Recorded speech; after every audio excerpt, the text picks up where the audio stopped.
farmacología antiparasitaria.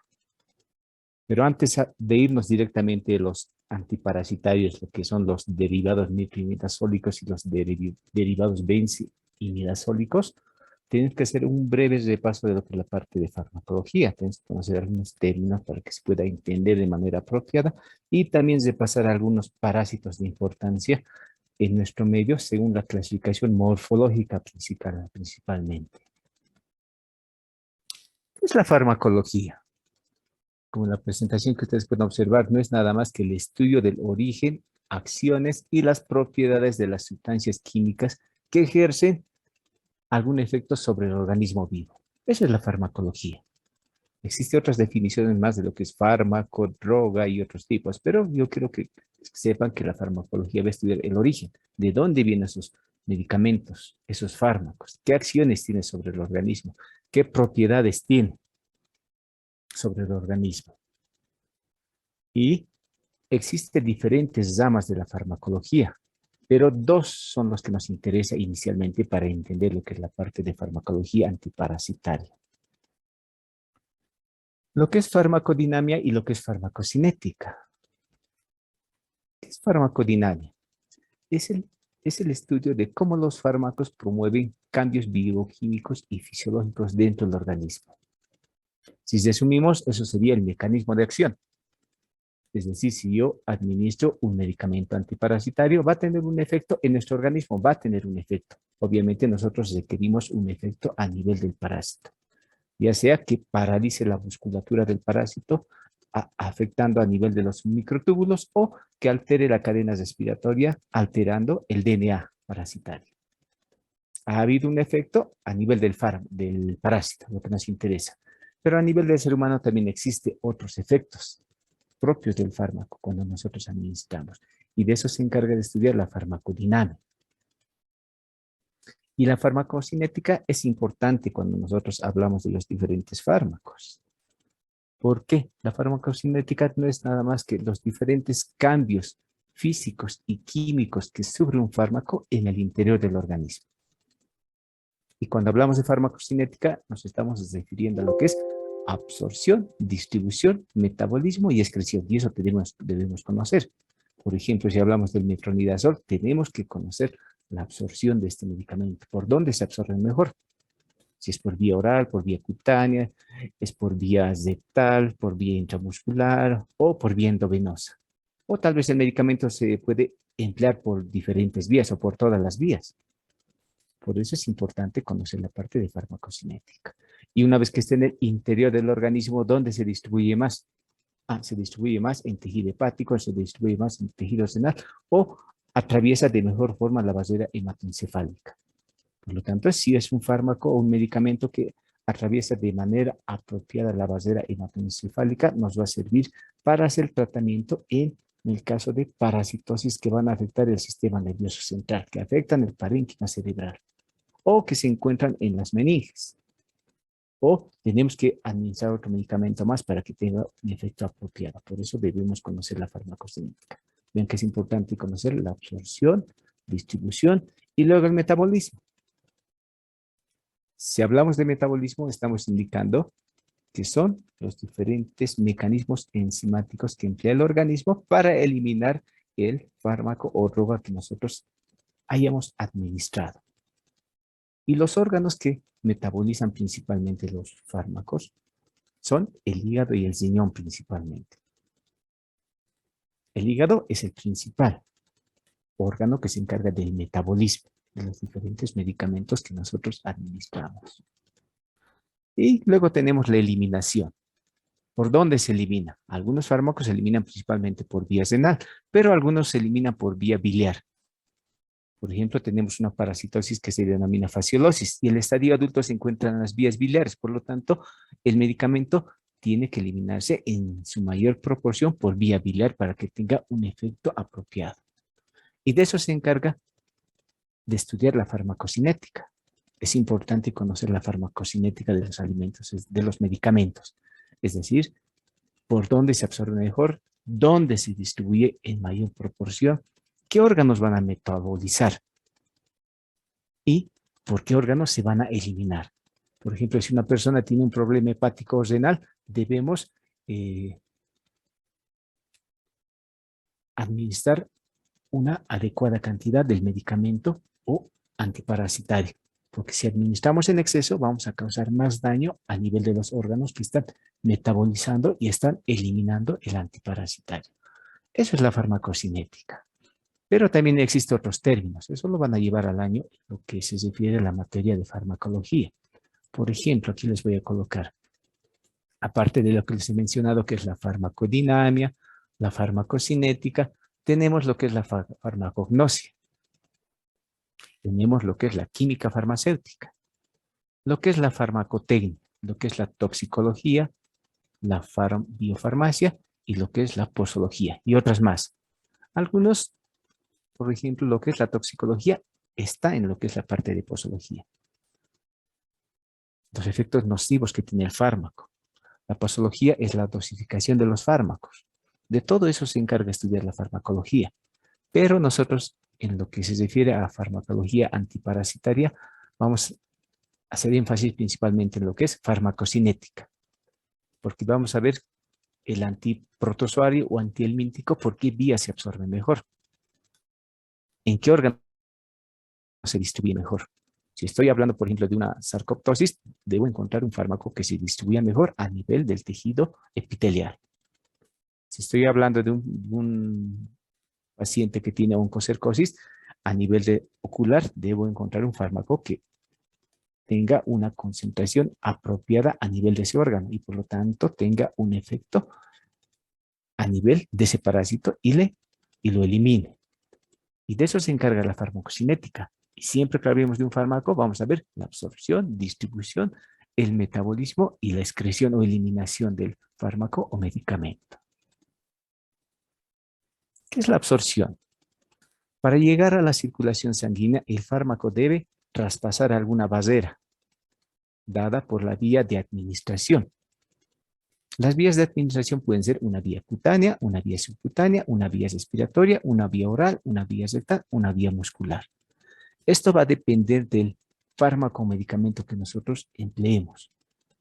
Por ejemplo, en el caso del metronidazol que empleamos para el tratamiento de la mayor parte de los protozoarios, lo utilizamos principalmente por vía oral. Porque nosotros podemos adquirir una amebiosis, una giardiosis. Estos protozoarios van a estar a nivel del intestino y por lo tanto nosotros podemos emplear por vía oral. Ahora, si tenemos una infección de tipo cutánea por bacterias anaerobias, podemos utilizar también la vía cutánea. Existen algunos medicamentos que se pueden administrar tanto por vía oral, por vía cutánea, por vía intramuscular. Por lo tanto, tienen diferentes presentaciones. Y es importante conocer por dónde se va a absorber. Se absorbe mejor por vía cutánea, entonces utilizamos ese fármaco. Si, por ejemplo, estamos hablando de la sarcoptosis o la sarna que se encuentra, el parásito se encuentra a nivel cutáneo, obviamente voy a intentar emplear un medicamento que podamos emplear por vía cutánea y que tenga un efecto a nivel del parásito.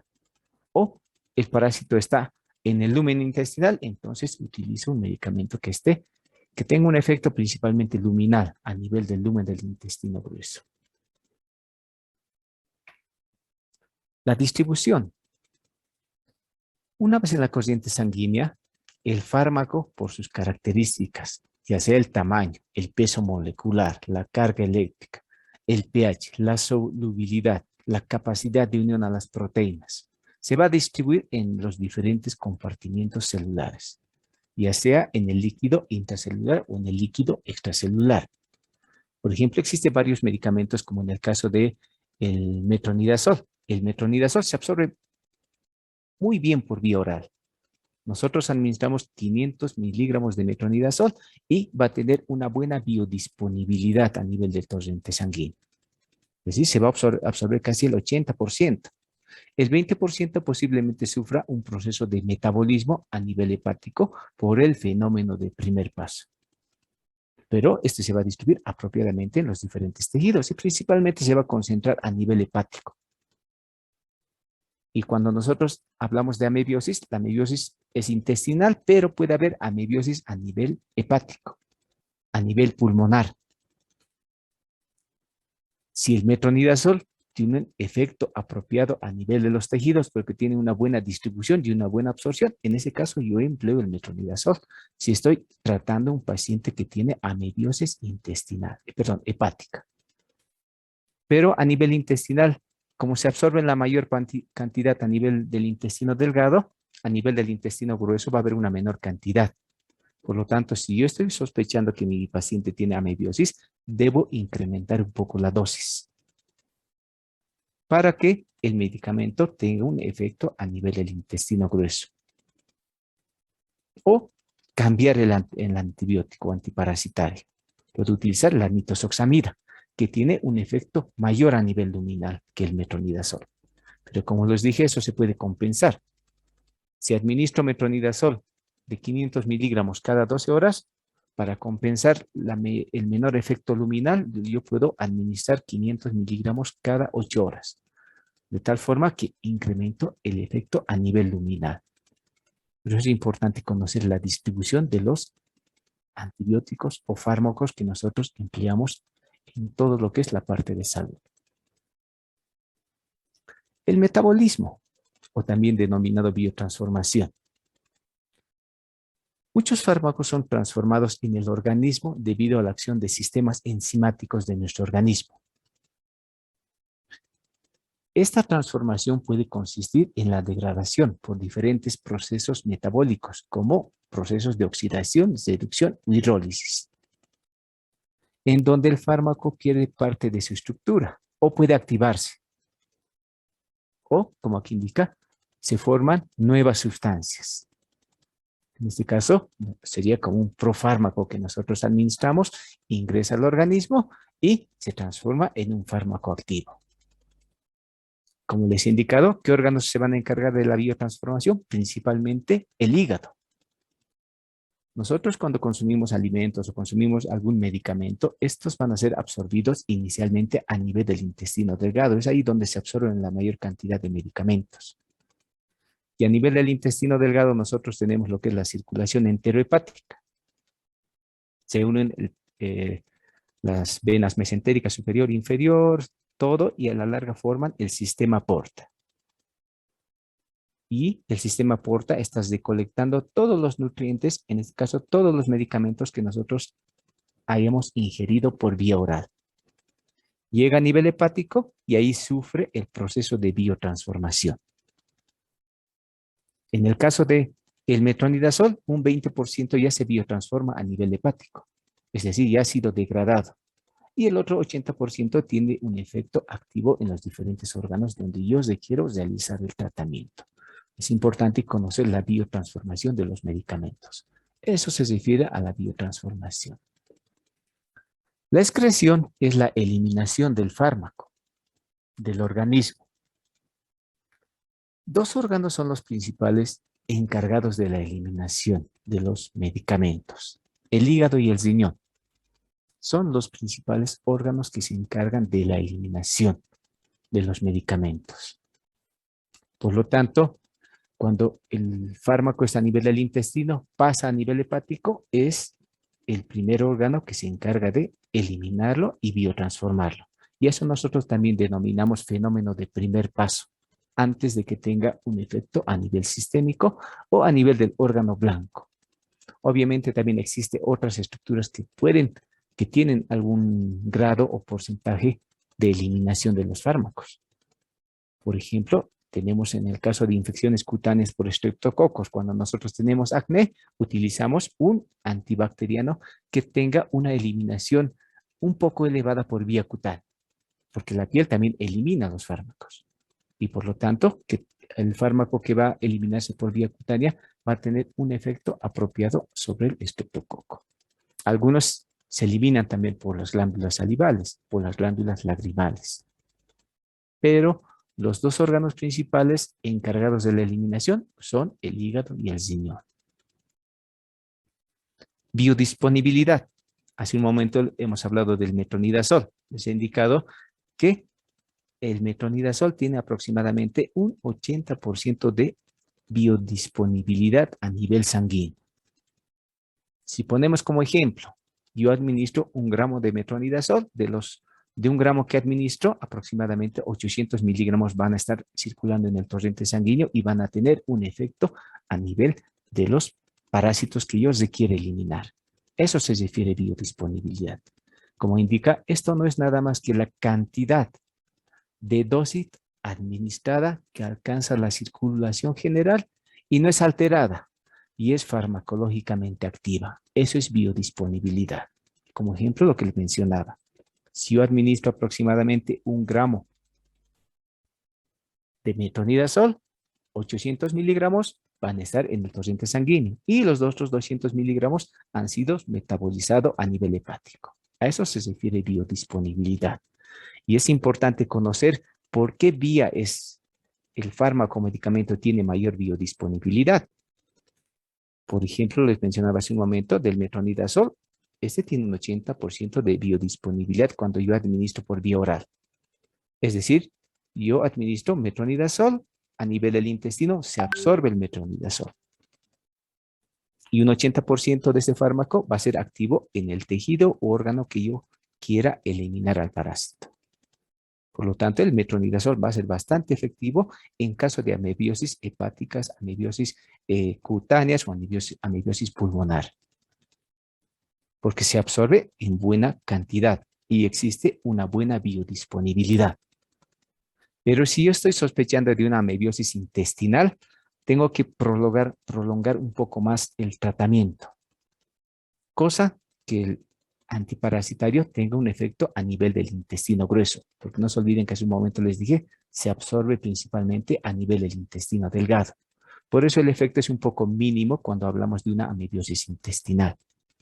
Por lo tanto, generalmente se hace una combinación entre un fármaco que tenga un efecto luminal a nivel de la luz del intestino grueso principalmente, que no se absorba en mucha cantidad. Por lo tanto, algunos incluso combinan metronidazol más nitazoxamide o aumentan la dosis del metronidazol para que tenga un efecto apropiado.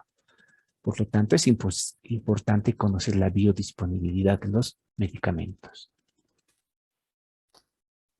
¿Qué más debemos conocer? La interacción farmacológica,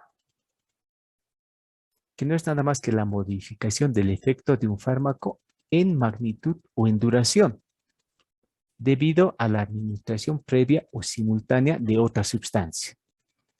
Por ejemplo, si yo administro metronidazol más cimetidina, voy a promover que el fármaco dure más tiempo en el torrente sanguíneo. Generalmente el metronidazol dura 4 a 6 horas aproximadamente. Pero si yo administro otro medicamento más, este va a durar aproximadamente 10 a 12 horas. Por eso es importante conocer la interacción con algunos medicamentos o puede ser alimentos. En este caso, sustancias que pueden ser no fármacos, sustancias que pueden ser de origen químico como los alimentos, principios activos de las plantas medicinales, alcohol, tabaco y drogas, que pueden incrementar el efecto del fármaco o pueden disminuir el efecto del fármaco. Por eso generalmente cuando nosotros compramos de la farmacia ahí dice interacción, evitar el consumo de metronidazol con bebidas alcohólicas, evitar el consumo de metronidazol más cimetidina, en caso de personas que tengan hepatotoxicidad o tengan problema hepático. Por eso es importante conocer la interacción farmacológica y leer esa parte. Luego también tenemos otro término importante que son las reacciones adversas a los medicamentos. Esto, según la OMS, no es nada más que es una reacción nociva y no deseada que se presenta tras la administración de un fármaco a dosis utilizadas habitualmente en la especie humana para prevenir, diagnosticar o tratar una enfermedad. Esa es una reacción adversa. Ejemplo, yo por ejemplo no tengo alergia a la penicilina. Puedo utilizar penicilina benzatínica, sódica, amoxicilina, dicloxacilina, cualquiera de las penicilinas puede emplear. Y no voy a tener ningún proceso alérgico, ningún problema. Pero del grupo que estamos en este momento, alguno tal vez tenga una reacción adversa a este medicamento. Le administramos penicilina, inmediatamente ya empieza a tener salpullido y posteriormente incluso puede tener un shock anafiláctico. Esa es una reacción adversa. Estamos utilizando una dosis habitualmente empleada para tratar y diagnosticar. en un gran número de personas no le causa daño, pero justo en esa persona se ha manifestado como una reacción alérgica. E incluso puede llegar a un shock anafiláctico. Esa es una reacción adversa a los medicamentos, que también se da en el caso de antiparasitarios. Puede haber cefaleas, náuseas, vértigo, pero no se da en la totalidad de las personas, son algunas personas simplemente. El otro término es el efecto colateral, que no es nada más que cualquier efecto no previsto de un producto farmacéutico que se produzca con dosis normales, utilizadas en el hombre y que esté relacionada con las propiedades farmacológicas del medicamento. Ese es efecto colateral. Como ejemplo, si yo, por ejemplo, estoy tratando a un paciente que tiene gastroenteritis, ya sea en este caso de etiología bacteriana, estoy utilizando penicilina o lo más básico, o estoy utilizando ciprofloxacina o una cefalosporina para eliminar al agente bacteriano que está ocasionando el cuadro diarreico. El antibiótico va a eliminar a la bacteria, pero aparte de eliminar a la bacteria, va a eliminar lo que es la flora microbiana normal que se encuentra en el tracto gastrointestinal. Porque en el tracto gastrointestinal, principalmente a nivel del intestino grueso, tenemos enterobacterias que forman parte de nuestra flora microbiana normal. Están ahí y van a estar siempre. Y varias de esas bacterias nos van a ayudar en la formación de algunos componentes. Por ejemplo, puede ser factores de coagulación vitamina K dependientes. Y esas bacterias nos ayudan. Si yo administro de manera indiscriminada el antibiótico, utilizo esta semana, estoy mal, pasa un mes, vuelvo a utilizar, pasa otro mes, vuelvo a utilizar, elimino esta flora microbiana normal y a la larga yo voy a tener problemas de coagulación. Y ese es un efecto colateral. Ha sido por el uso inapropiado de ese medicamento. A eso se refiere efecto colateral. Y siempre que ustedes vean un medicamento, siempre indica reacción adversa a este medicamento. Y más abajo dice efectos colaterales, lo que puede suceder si uno continúa administrando este medicamento o en la parte inicial. Ahora, hablaremos lo que nos compete ahora. Ya entendemos lo que es administración, distribución, metabolismo y excreción. Ya conocemos lo que son las reacciones adversas a los medicamentos y los efectos colaterales. Cuando nosotros hacemos un tratamiento antiparasitario, inicialmente tenemos que conocer la clasificación de los parásitos. Yo sé que ya dominan la clasificación de los parásitos, pero vamos a hacer un breve resumen de esta tablita. Esta clasificación es la que más me gusta de los parásitos. Existen diferentes formas de clasificar a los parásitos, se han visto. La clasificación taxonómica es un poquito más larga y extensa, que viene desde filium, familia, género, especie, es bastante largo. Luego la clasificación según la localización topográfica, según los ciclos biológicos, existe variedad. Pero esta clasificación es más de tipo morfológica. Se une una clasificación morfológica y según si es un organismo unicelular y multicelular. Aquí clasificamos a los parásitos en protozoarios, que son organismos unicelulares, y helmintos, que son organismos multicelulares. En el caso de protozoarios u organismos unicelulares, tenemos a los rizópodos, a los ciliados, a los flagelados y a los esporozoarios. Son unicelulares. Tenemos como ejemplo Entamoeba histolítica, Entamoeba coli, Balantidium coli, son unicelulares. Tenemos lo que es Leishmania, Trypanosoma, Trichomona, Giardia, malaria, Toxoplasma cryptosporidium. Estos protozoarios, principalmente lo que es Entamoeba, Balantidium, Trichomona, Giardia, lo vamos a tratar con derivados nitroimidazólicos, metronidazol principalmente. Por eso esta clasificación es bonita e interesante. En cambio, cuando hablamos de helmintos, ya estamos englobando céstodes, nematodes y tremátodes, gusanos cilíndricos y gusanos planos. Hablamos de lo que es Taenia, Echinococcus y Menolepis. Hablamos de lo que es Ascaris lumbricoides, Trichuris, Strongyloides, Enterobius, Filarius. Dentro de los tremátodes, fasciola hepática. En el caso de estos parásitos, utilizamos derivados benzoimidazólicos. Albendazol, mebendazol, praziquantel. Utilizamos lo que es el triclavendazol principalmente. Y esta clasificación quiero que la recuerden porque se van a dar cuenta que es importante en el momento de realizar el tratamiento. Por ejemplo, para el caso de la leishmaniosis. La leishmaniosis se va a dividir en 3 tipos clínicamente. La leishmaniosis cutánea, mucocutánea y la leishmaniosis visceral. Cuando yo tengo un paciente que tiene leishmaniosis visceral, puedo emplear la anfotericina B como tratamiento. O en caso de personas que presenten resistencia a los antimoniales pentavalentes que empleamos de manera inicial en nuestro medio. El problema de la anfotericina es el costo y la dificultad para administrar el medicamento. Por vía oral es bastante fácil, solamente le indicamos, pero por vía endovenosa es un poquito más complicado. ¿Cuál es el mecanismo de acción de la anfotericina B? No es nada más que integra precursores de ergosterol en la membrana celular, por lo cual se forman poros en la membrana parasitaria. Y estos poros van a permitir que ingresen iones al interior de la célula parasitaria, lo cual va a conllevar a la muerte del agente etiológico. Ese es el mecanismo de acción de la anfotericina B. Y eso lo empleamos para el caso de leishmaniosis visceral principalmente. Se puede emplear para el caso de leishmaniosis cutánea y mucocutánea, pero por la vía principalmente no la empleamos. Usos terapéuticos, ¿cómo la empleamos? La dosis es de 10 a 20 miligramos kilogramo peso de dosis total a administrar. Y estas las dividimos en un periodo que tiene que ser de 10 a 20 días. O podemos utilizar 3 miligramos kilogramo peso intravenoso en los días 1, 5, 14 y 21. Ese es el esquema de tratamiento para la anfotericina B en el caso de la leishmaniosis visceral. El otro antiparasitario, el metronidazol. Como les dije, utilizamos derivados nitroimidazólicos principalmente. Aquí está el metronidazol, el tinidazol, el silnidazol, el ornidazol. Pero el más frecuente y lo que siempre van a escuchar hablar es el metronidazol. Efectivo contra protozoarios.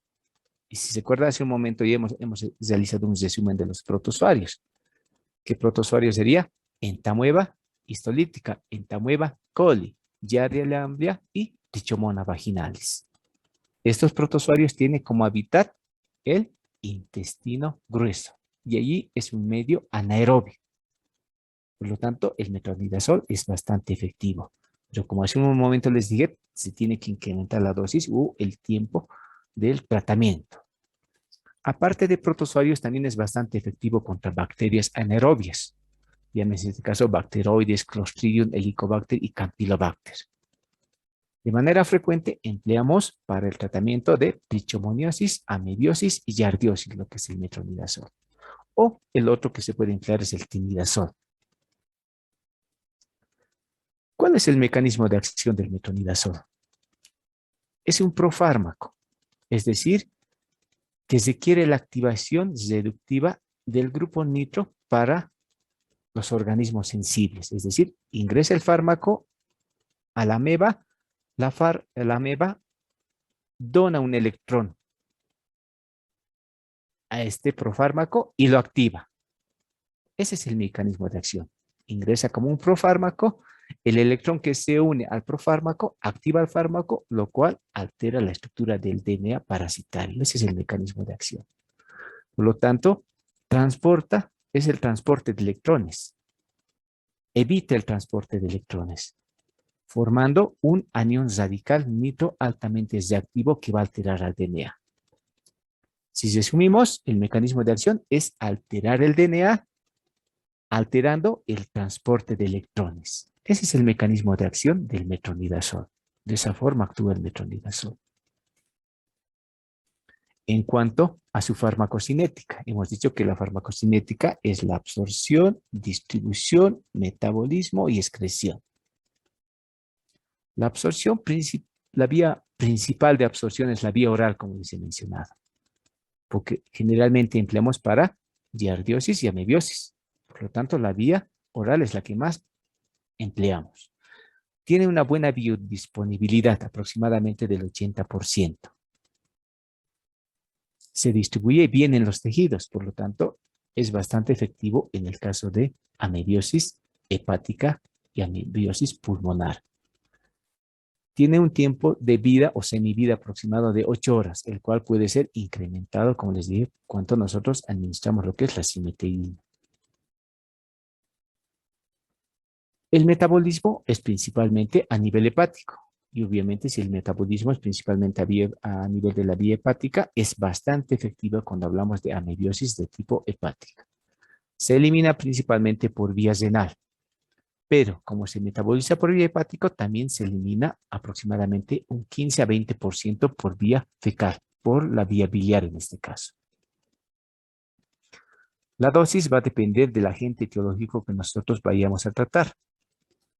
250 a 500 miligramos cada 8 horas por 5 a 10 días generalmente se da cuando nosotros estamos tratando giardiosis y amebiosis.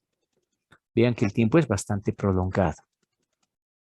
En el caso de niños, lo damos por kilogramo peso. 10 miligramos kilogramo peso cada 8 horas por el lapso de 5 días. El tiempo es un poco menor, 5 días. Podemos utilizar también por vía endovenosa en una dosis de 500 miligramos kilogramo peso como dosis de ataque. Como dice inicio, inicialmente la dosis será alta y posteriormente disminuimos a 7.5 miligramos kilogramo peso cada 8 horas por el lapso de 5 a 10 días.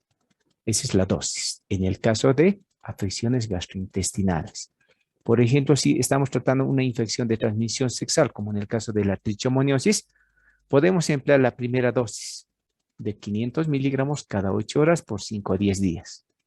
O lo que se observa en algunos centros de salud, utilizar 2 gramos como dosis única en el caso del varón.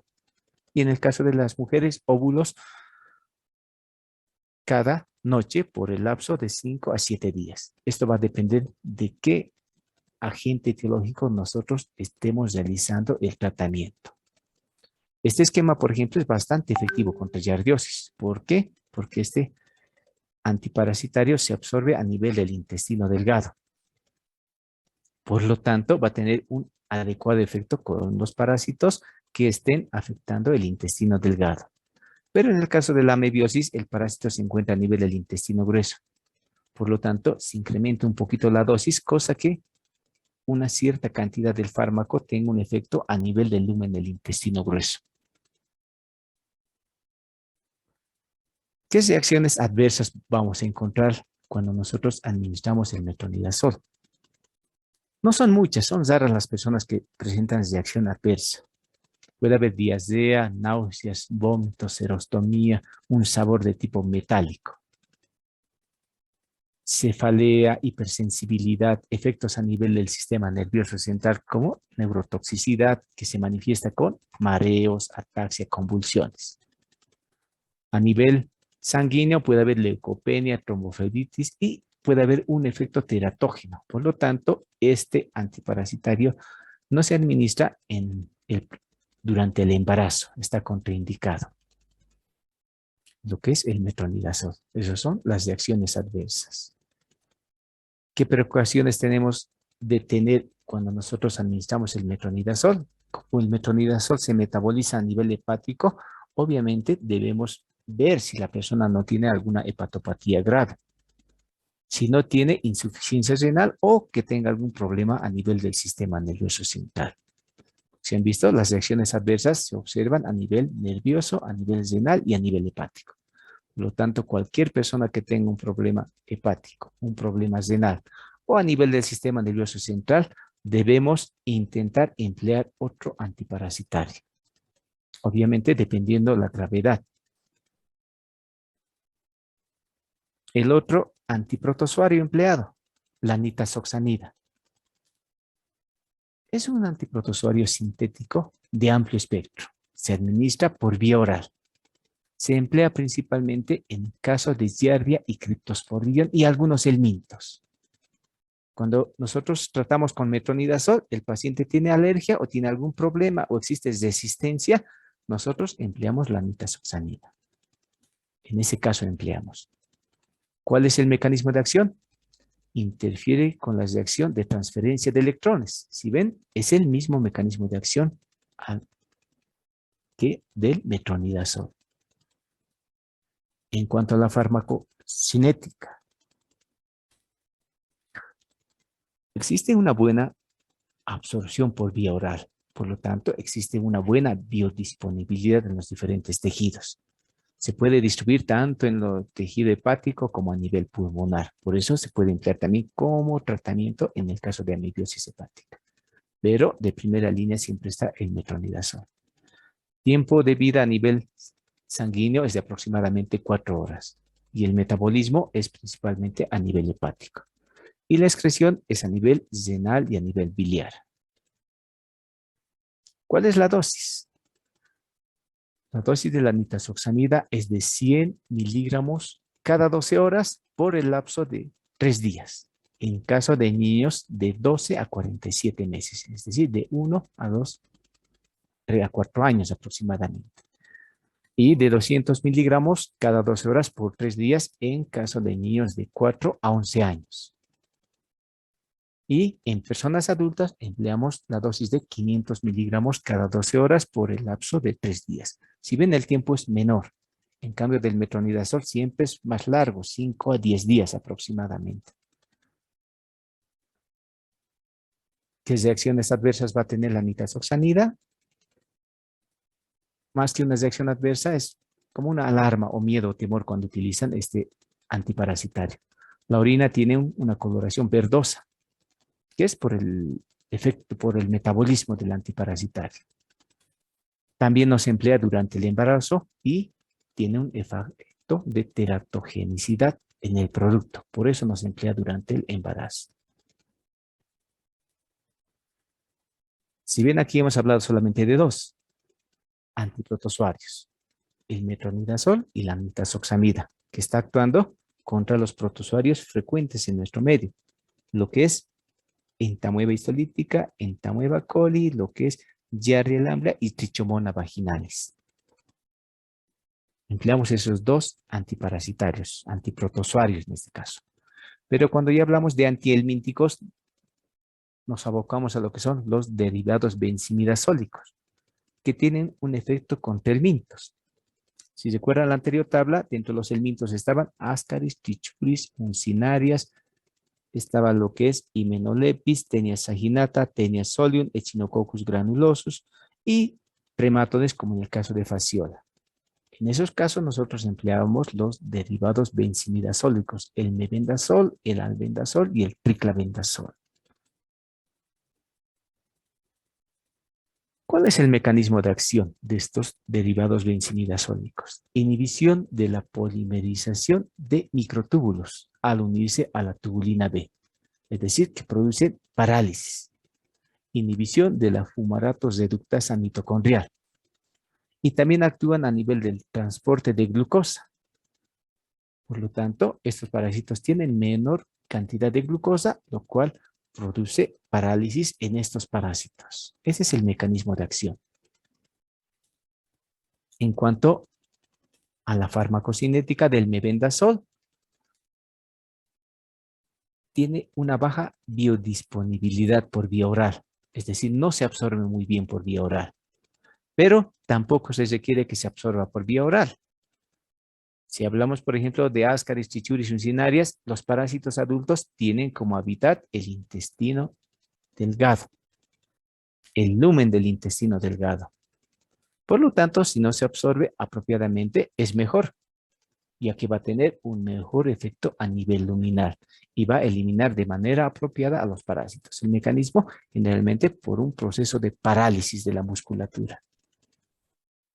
¿Hay buena distribución en los tejidos? Sí, de la pequeña cantidad que se absorbe por el torrente sanguíneo. Se metaboliza principalmente a nivel hepático. Si ven hasta aquí, el metabolismo siempre es a nivel hepático y se elimina por vía renal y por vía biliar. En el caso del albendazol,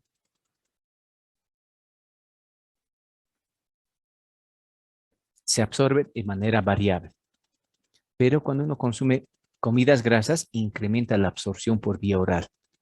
Por lo tanto, A nivel de los tejidos, la concentración es mayor del albendazol cuando nosotros lo ingerimos con comidas grasas. Y es importante eso porque el albendazol lo empleamos en caso de hidátides, de hidatidosis. Se emplea el albendazol porque se absorbe bastante bien por vía oral y se incrementa cuando nosotros ingerimos alimentos ricos en grasas. El metabolismo es igual por vía hepática y la excreción también es por vía renal en el caso del albendazol. En caso del triclavendazol, la absorción también es variable. Igual, el consumo de grasas incrementa la absorción de este antiparasitario. Existe buena distribución en los tejidos, por lo tanto, es efectivo en el caso de fasciolosis. Si se acuerdan, fasciola hepática tiene como hábitat vías biliares. Y como se absorbe bien y si se distribuye de manera apropiada en los tejidos, el efecto es apropiado en el caso de la fasciolosis. Se metaboliza igual por vía hepática y se elimina por vía renal. ¿Cuál es la dosis de estos antihelmínticos? En el caso del mebendazol, podemos emplear solamente 100 miligramos en dosis única, si estamos hablando de un paciente que presenta enterobiosis.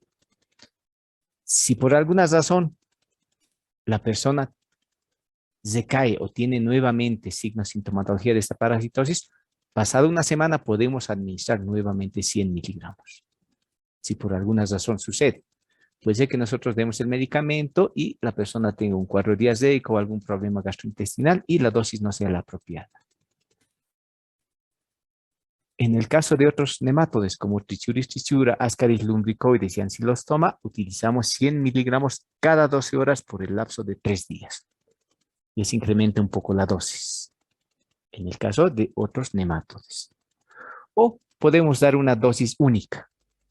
Si, digamos, estamos en una zona endémica donde existe estos parásitos, existe Ascaris trichuris, uncinaria, existe el trío oriental. En ese caso también podemos dar una dosis única de 500 miligramos para tratar a las personas que están parasitadas, pero no es muy recomendable. La mejor es cuando nosotros damos por 3 días. 100 miligramos cada 12 horas por el lapso de 3 días. Ese es el mejor esquema de tratamiento que la dosis única. En el caso del albendazol, la dosis es de 400 miligramos en dosis única para Ascaris trichuris y Ancylostoma. En algunos casos el tratamiento es por 3 días, principalmente cuando hablamos de estrongiloidosis. Se da por 3 días, porque en el caso de Strongyloides stercoralis, el parásito, los estadios larvales y la hembra partenogenética se encuentran a nivel de la mucosa del intestino delgado, por lo tanto, el efecto luminal no es apropiado. Por eso se da por un periodo de tiempo un poco mayor en el caso de la estrongiloidosis. Y si nosotros estamos tratando tricocefalosis, ascariosis y con la dosis única no nos funciona, igual que en el anterior caso, pasada una semana se puede administrar nuevamente 400 miligramos. El albendazol empleamos principalmente para el tratamiento de hidatidosis y cisticercosis. El tiempo de tratamiento es bastante largo, 8 a 30 días aproximadamente. Es un periodo de tiempo bastante largo. En el caso de la cisticercosis, cuando hacemos el tratamiento con el albendazol, lo que tenemos que hacer es administrar corticoides aparte del tratamiento antiparasitario. Porque cuando nosotros damos el tratamiento antiparasitario, destruimos al parásito y los antígenos que son eliminados por el parásito promueven un proceso inflamatorio a nivel del parénquima cerebral.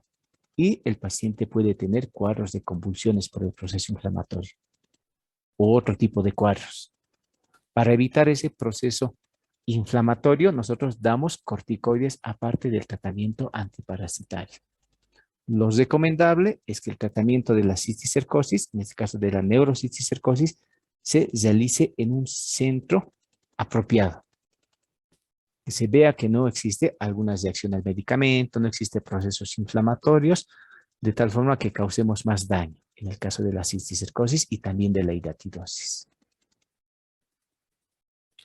En el caso del triclavendazol, empleamos específicamente para lo que es la fasciolosis, a una dosis de 10 miligramos kilogramo peso. ¿Qué reacciones adversas van a tener? Principalmente son a nivel gastrointestinal. Son raras, pero se pueden observar. Puede haber anorexia, náuseas, vómitos. O reacciones alérgicas, alopecia en casos raros y neutropenia, cuando se está empleando el antiparasitario por periodos largos. Por esto, en este caso, en el caso cuando estamos tratando una cisticercosis o una hidatidosis. Otro antiparasitario, y con esto ya terminamos, la ivermectina, que es un polvo inodoro de color blanquecino con una alta solubilidad. El mecanismo de acción es inmovilizar los organismos afectados al inducir una parálisis tónica de la musculatura. Es decir, produce una parálisis espástica del parásito. Ese es el mecanismo de acción de la ivermectina.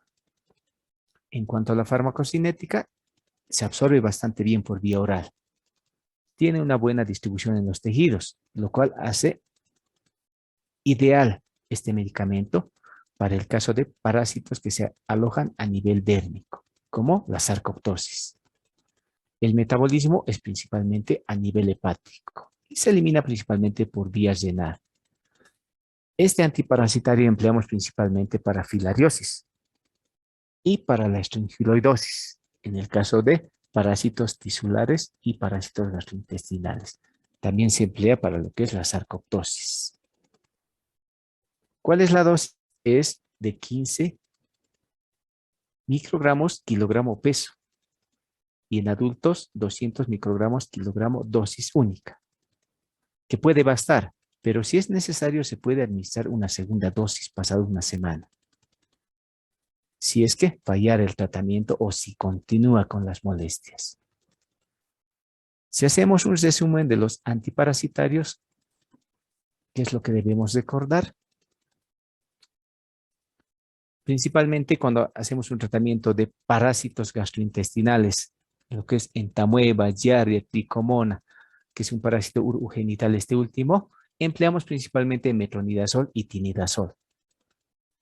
Aquí dice que tiene un efecto apropiado contra los protozoarios y algunas bacterias anaerobias. En este caso, tiene efecto apropiado contra amebas, giardias y trichomonas y contra estas bacterias que son anaerobias.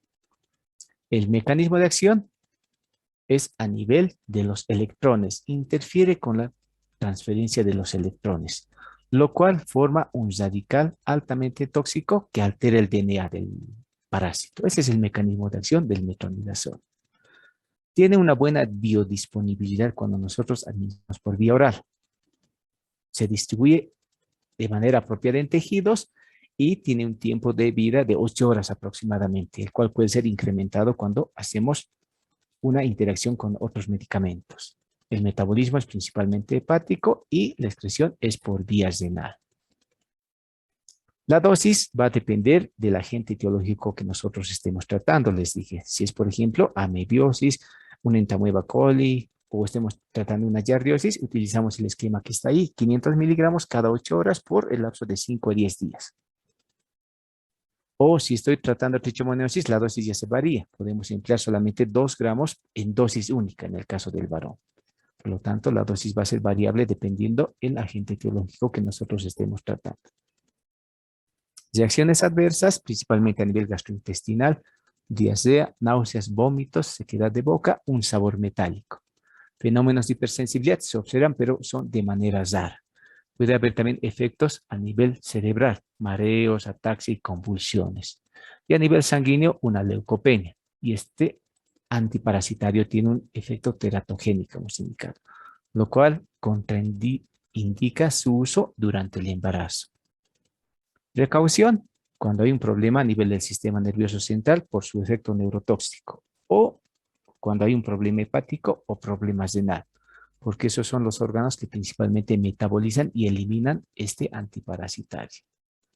Si es que hay alergia al metronidazol, utilizamos la nitazoxamida.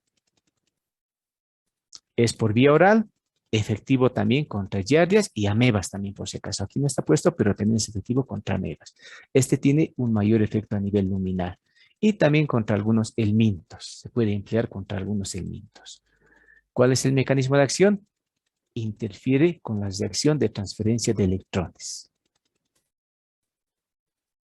Su farmacocinética la empleamos por vía oral, hemos indicado. Se distribuye de manera apropiada en los tejidos y el metabolismo es principalmente a nivel hepático, se elimina por vía renal. Similar a lo que es el metronidazol, pero lo empleamos como segunda línea en caso de alergia o resistencia al metronidazol.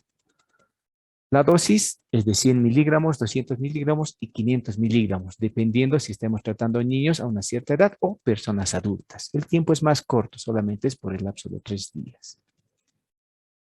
Reacciones adversas siempre existen. En este caso es la coloración verdosa en la orina y está prohibida durante el embarazo por el efecto teratogénico. Eso en relación a los antiprotozoarios, a los antihelmínticos. 3. Mebendazol, albendazol y triclabendazol, los más frecuentemente empleados.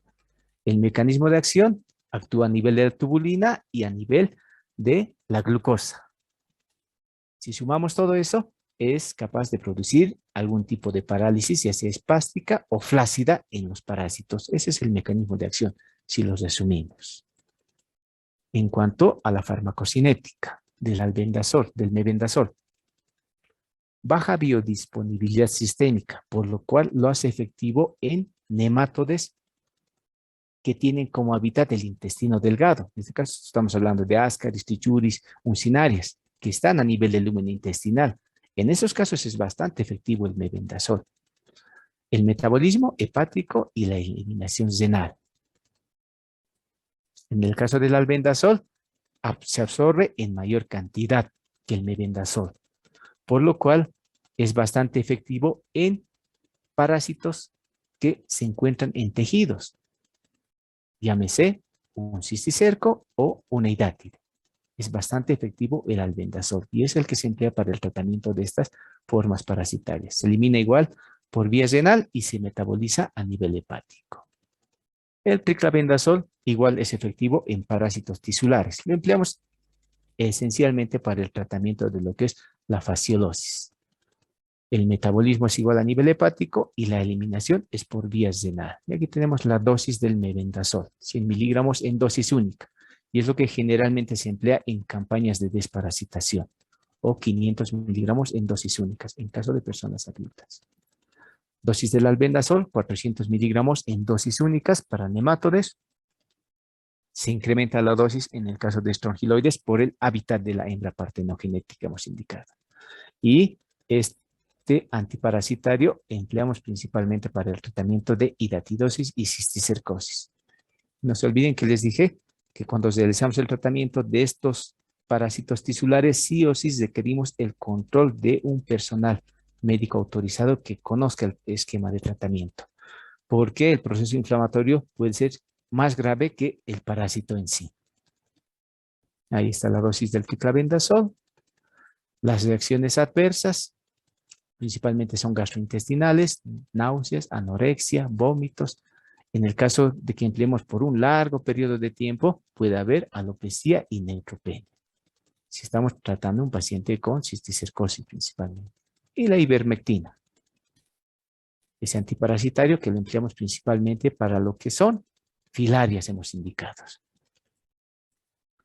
Y estrongiloidosis. Se utiliza por vía oral, el metabolismo es hepático y se elimina por vía renal.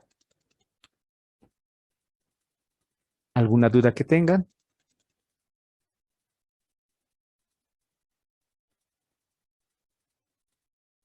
Bueno, si no tienen dudas, hasta luego.